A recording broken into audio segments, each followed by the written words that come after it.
All right, we're going to do absolute values. Make sure we can see this example. We'll do two quick examples here. So we have absolute value 4, absolute value x plus 2, and absolute value minus 6 equals 18. So, well, first things first, rest in peace, Uncle Phil, is absolute value is the distance from 0. So 7 and negative 7 are both 7 away from 0. There's a positive and a negative version of all of it, right? 10 and negative 10, they're the same distance from 0. So absolute value always has to come out positive. No matter, it doesn't matter what's inside, is whatever comes out, the end result will be positive. We can put a negative in there, that's fine. What comes out is positive. How we solve these problems is the first thing we want to do is we want to get the absolute value by itself. So I'm going to draw my rubric like I've done for just about everything. I have a minus 6 here at the end. I'm going to add 6. So add 6 to both sides. All right, that's basic. We've done that before. All right, I still don't have the absolute value by itself. There's still 4 here multiplying. I'm going to divide it.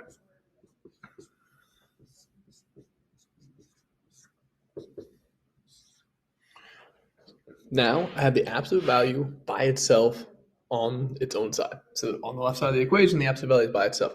Now we were talking about how the absolute value has a positive and a negative version. 7 and negative 7 are the same distance from 0. That means I'm going to have a positive and a negative version to solve. First version is just x plus 2. I just drop the absolute values and I write it as is. X plus 2 equals 6. And I solve it by subtracting 2. X equals 4. Cool. Now for the negative version, I write the x plus 2, but now when I set it equal to, I set it equal to negative 6.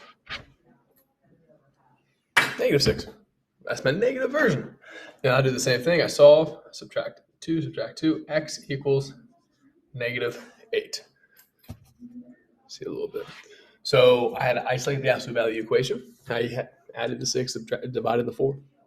I then had to split my absolute value equation into two different equations to solve, a positive version and then a negative version where all I did was I made the 6, right, the equals, the right side of the equal sign, I made it negative. Whatever on the right side, just make the whole thing negative. And I guess theoretically, we should check our answer. So if I go back to the original, so 4 plus 2 minus 6 equals 18, right? This is the original problem. So let's do 4, 6 minus 6 equals 18. This is 4 times 6, and that 6 is going to be positive. So this is 24 minus 6 equals 18. 18 equals 18. So the positive version works. We'll go ahead and we'll test the negative version real quick here.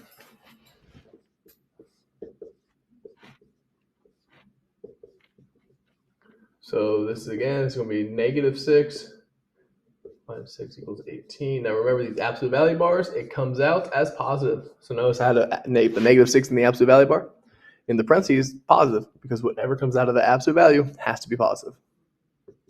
It's going to be the exact same thing. It's going to be 24 and 18. We'll have 18 equals 18 again. Check. Perfect. Cool. It works. Now, real quick, we'll do one last one. We'll do inequality for when these come up.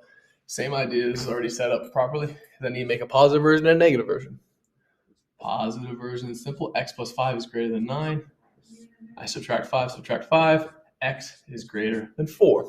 Easy peasy. Now, when we do the negative version, right, I have to make this a negative 9. Now, if you remember, when we divide or we multiply by a negative number with an inequality, we have to switch the sign.